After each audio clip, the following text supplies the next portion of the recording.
नमस्ते और इस नए एक्सप्लेनर में स्वागत है। आज हम FY 2025-26 के लिए इंडियन टैक्स फाइलिंग प्रोसेस को बिल्कुल आसान शब्दों में डिकोड करने वाले हैं। जिनको टैक्स फाइलिंग का नाम सुनते ही थोड़ी घबराहट होती है, उनके लिए ये चर्चा चीज़ों को काफ़ी सुलझा देगी। क्योंकि सच तो ये है, टैक्स कंप्लायंस अब सिर्फ एक पेपर फॉर्मेलिटी नहीं बची, ये एक बहुत ही इंपॉर्टेंट फाइनेंशियल रिस्पॉन्सिबिलिटी बन चुकी है, जिसे समझना सबके लिए ज़रूरी है। चलिए सीधे एक बहुत ही कॉमन मिसकंसेप्शन पर आते हैं जो सैलरीड एम्प्लॉयज़ के बीच अक्सर देखने को मिलता है। लोगों का मानना होता है कि अगर उनकी सैलरी से टीडीएस पहले ही कट चुका है तो उन्हें रिटर्न फाइल करने की कोई ज़रूरत नहीं है।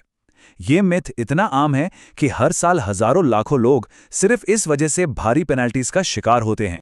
तो इसका एकदम क्लियर और सीधा जवाब है हाँ, बिल्कुल हाँ। टीडीएस कटने का मतलब ये बिल्कुल नहीं है कि आईटीआर फाइल करने की कानूनी जिम्मेदारी खत्म हो गई। सिंपल सा रूल है, अगर किसी की भी gross total income basic exemption limit को क्रॉस करती है तो उन्हें लीगली रिटर्न फाइल करना ही होगा। असल में टीडीएस तो सिर्फ एक एडवांस टैक्स पेमेंट का तरीका है, वो कोई फाइनल टैक्स असेसमेंट थोड़ी है। सरकार को अपनी आमदनी का पूरा हिसाब देना हर उस नागरिक का फर्ज है जो टैक्स ब्रैकेट के अंदर आता है। इस एक्सप्लेनर में हम आगे क्या क्या कवर करने वाले हैं उस पर एक नजर डाल लेते हैं। पहला, द एनुअल टैक्स ऑब्लिगेशन।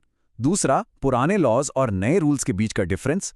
तीसरा, पूरी फाइलिंग टाइमलाइन।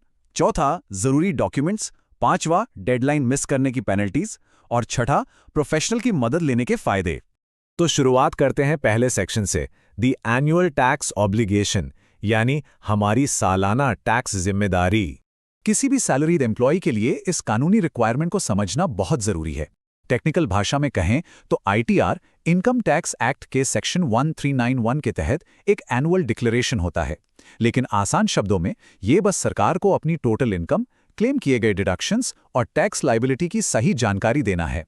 एक तरह से ये वो डॉक्यूमेंट है जो साबित करता है कि किसी ने भी देश की ग्रोथ में अपना फाइनेंशियल कंट्रीब्यूशन पूरी ईमानदारी से दिया है। और देखिए, ये प्रोसेस अब सिर्फ एक फॉर्म भरने तक लिमिटेड नहीं है। आजकल इनकम टैक्स डिपार्टमेंट ने एआई और डेटा एनालिटिक्स का पूरा इस्तेमाल शुरू कर दिया है। डिपार्टमेंट ऑटोमेटिकली एम्प्लॉयर के डेटा को बैंक ट्रांजैक्शंस, इन्वेस्टमेंट्स और एआईएस यानी एनुअल इन्फॉर्मेशन स्टेटमेंट के साथ क्रॉस चेक करता है। इसीलिए टाइम पर और सही फाइल करने से ना सिर्फ ऑटोमेटेड टैक्स नोटिस से बचा जा सकता है, बल्कि टीडीएस रिफंड भी मिलता है और फ्यूचर में किसी बड़े होम लोन के लिए एक सॉलिड फाइनेंशियल हिस्ट्री भी बन जाती है। आगे बढ़ते हैं सेक्शन 2 पर, old laws versus new rules. यहां हम पुराने कानून और नए नियमों के बीच का फर्क समझेंगे। यहां एक बहुत ही इंटरेस्टिंग और बड़ा बदलाव होने जा रहा है, जिसे समझना जरूरी है। FY 2025-26 के लिए अभी भी हमारा जाना पहचाना 1961 एक्ट वाला फॉर्म 16 चल रहा है, जो एम्प्लॉयर्स देते हैं। लेकिन FY 2026-27 से रूल्स बदल जाएंगे और नया इनकम टैक्स एक्ट ऑफ 2025 लागू होगा। उसमें एक नया 3 पार्ट सिस्टम जनरेटेड फॉर्म 130 आएगा, जिसे सीधे TRS पोर्टल से डाउनलोड करना होगा। मतलब पूरा सिस्टम और भी ज्यादा डिजिटल और इंटीग्रेटेड होने वाला है। एक और बहुत जरूरी अपडेट सेक्शन 115 BAC के बारे में है।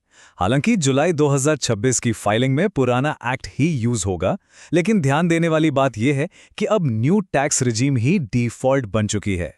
इस नए रिजीम में स्टैंडर्ड डिडक्शन मिलाकर 12,75,000 रुपए तक की इनकम पर सीधे सीधे जीरो टैक्स लगता है। पर इसका एक दूसरा पहलू भी है। पुरानी डिडक्शंस जैसे ATC अब डिफॉल्ट रूप से नहीं मिलेंगी। तो एक तरह से सरकार टैक्स सिस्टम को काफी सिंपल और स्ट्रेट फॉरवर्ड बनाने की कोशिश कर रही है। अब आते हैं तीसरे सेक्शन पर, द फाइलिंग टाइमलाइन। चलिए साल भर का स्केड्यूल देख लेते हैं। एक प्रॉपर टाइमलाइन फॉलो करने से ये पूरा फाइलिंग का काम कभी सरदर्द नहीं बनेगा। देखिए, अप्रैल के महीने में अपना टैक्स रेजीम चूज कर लेना चाहिए। फिर मई-जून तक एम्प्लॉयर से फॉर्म 16 कलेक्ट करने का टाइम होता है। जून और जुलाई में पोर्टल पर लॉगिन करके AIS और TIS डिटेल्स वेरीफाई करना सबसे इंपॉर्टेंट स्टेप है। और आखिर में बिना किसी लास्ट मिनट पैनिक के 31 जुलाई की डेडलाइन से पहले ITR सबमिट कर देना चाहिए। इस क्रोनोलॉजी से सर्वर क्रैश जैसे इश्यूज को टोटली अवॉइड किया जा सकता है। चौथा सेक्शन है एसेंशियल डॉक्यूमेंट्स एंड रिकॉर्ड्स। सही कागजात जमा करना काफी जरूरी कदम है। अगर सैलरी इनकम है तो ये चेकलिस्ट ध्यान में रखना काफी हैंडी होता है। इसमें चाहिए फॉर्म 16 या सैलरी स्लिप्स, सारे बैंक अकाउंट्स के स्टेटमेंट्स, होम लोन का इंटरेस्ट सर्टिफिकेट, रेंट रिसीट्स और अगर ओल्ड रेजिम सेलेक्ट की है तो ATC या ATD के प्रूफ्स जैसे LIC या PPF। ये सब इसलिए रेडी रखना होता है ताकि जो भी इन्फॉर्मेशन पोर्टल पर पहले से मौजूद है उसे मैच किया जा सके और बाद में कोई मिसमैच नोटिस ना आए। वहीं दूसरी तरफ अगर कैपिटल गेन्स, शेयर्स या बिजनेस इनकम है तो पेपर वर्क थोड़ा और डिटेल्ड हो जाता है। इस केस में ब्रोकर से profit and loss accounts, mutual funds की capital gains reports, crypto currency transactions के लेजर्स और बिजनेस के लिए जीएसटी रिटर्न्स या बैलेंस शीट्स चाहिए होते हैं। आजकल डिपार्टमेंट की नज़र शेयर्स और क्रिप्टो ट्रेडिंग पर बहुत शार्प है, तो एक भी डॉक्यूमेंट मिस होना हेवी स्क्रूटनी का रीजन बन सकता है। अब देखते हैं 5वां section, penalties for missing deadlines. Deadline छूटने पर क्या नुकसान होता है? 5,000 रुपये। ये अमाउंट सेक्शन 234F के तहत मैक्सिमम लेट फी है जो नॉन ऑडिट केसेस में लगती है। अगर आमदनी 5 लाख से ज्यादा है और फाइलिंग लेट हुई तो ये पेनल्टी फिक्स है। पर बात सिर्फ 5,000 पे खत्म नहीं होती। जो भी टैक्स बनता है उस पर सेक्शन 234A के हिसाब से हर महीने 1% का पेनल्टी इंटरेस्ट जुड़ता जाता है। और सबसे बड़ा झटका, शेयर मार्केट या बिजनेस के लॉसेस को अगले साल कैरी फॉरवर्ड करने का राइट भी चला जाता है। मतलब लेट होने की सच में काफी भारी कीमत चुकानी पड़ सकती है। आखिर में चलते हैं छठे सेक्शन की तरफ, द प्रोफेशनल एडवांटेज, यानी एक्सपर्ट्स को इन्वॉल्व करने के क्या फायदे हैं। आमतौर पर इतने सारे फॉर्म्स, लगातार बदलते नियम और डेटा मिसमैच के डर से कोई भी परेशान हो सकता है। ऐसे में एक प्रोफेशनल टैक्स कंसल्टेंसी को हायर करना किसी इजी बटन को दबाने जैसा है। जैसे कि लीगल अड्डा का प्लेटफॉर्म एक परफेक्ट एग्जाम्पल है, जो टैक्स और ऑडिट नीड्स के लिए एक कंप्लीट वन स्टॉप सोल्यूशन देता है। ये प्रोफेशनल सिर्फ डेटा एंट्री नहीं करते, बल्कि अपने एक्सपीरियंस और कानूनी समझ से पूरे प्रोसेस को सेफ और ऑप्टिमाइज करते हैं। एक एक्सपर्ट के थ्रू टैक्स फाइल करने का प्रोसेस कितना स्मूथ हो सकता है, ये इन 3 सिंपल स्टेप्स से समझ आता है। पहला स्टेप, व्हाट्सएप या ईमेल के जरिए सिक्योरली अपने डॉक्यूमेंट्स भेजना। दूसरा स्टेप, उनकी तरफ से भेजे गए ड्राफ्ट टैक्स कॉम्प्यूटेशन को रिव्यू करना। और तीसरा स्टेप, ड्राफ्ट अप्रूव करना, पेमेंट करना और बस रिटर्न फाइल हो जाना। ये लिटरली एक कॉन्टैक्टलेस और स्ट्रेस फ्री एक्सपीरियंस बन जाता है। वैसे एक सीए या टैक्स प्रोफेशनल को हायर करने के कुछ सॉलिड टेक्निकल रीजंस भी हैं।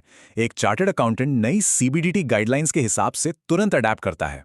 वो एक एरर फ्री रिटर्न की गारंटी देते हैं, टैक्स सेविंग्स बढ़ाने के लिए पर्सनलाइज प्लानिंग करते हैं और अगर कभी कोई नोटिस आ जाए तो स्क्रूटनी के दौरान स्ट्रांगली लीगल रिप्रेजेंटेशन भी देते हैं। ये ऐसी एक्सपर्टीज हैं जो आमतौर पर किसी नॉन प्रोफेशनल के पास नहीं होती। तो इस एक्सप्लेनर को खत्म करने से पहले एक बड़ा सवाल दिमाग में जरूर आता है, क्या मन की शांति और पीस ऑफ माइंड के लिए एक प्रोफेशनल की छोटी सी फीस वर्थ इट नहीं है? भारी जुर्माने और इन जटिल नए रूल्स को देखते हुए अपना टैक्स कंप्लायंस किसी एक्सपर्ट के हवाले करना शायद इस साल का सबसे स्मार्ट फाइनेंशियल डिसीजन हो सकता है। ऐसे समय में जब सिस्टम पूरी तरह से ऑटोमेटेड और स्ट्रिक्ट हो गया है, इस टैक्स की भूल भुलैया में अकेले आगे बढ़ना कितना समझदारी का काम है, इसे जरूर सोचिएगा। आज के इस एक्सप्लेनर में जुड़ने के लिए बहुत बहुत शुक्रिया।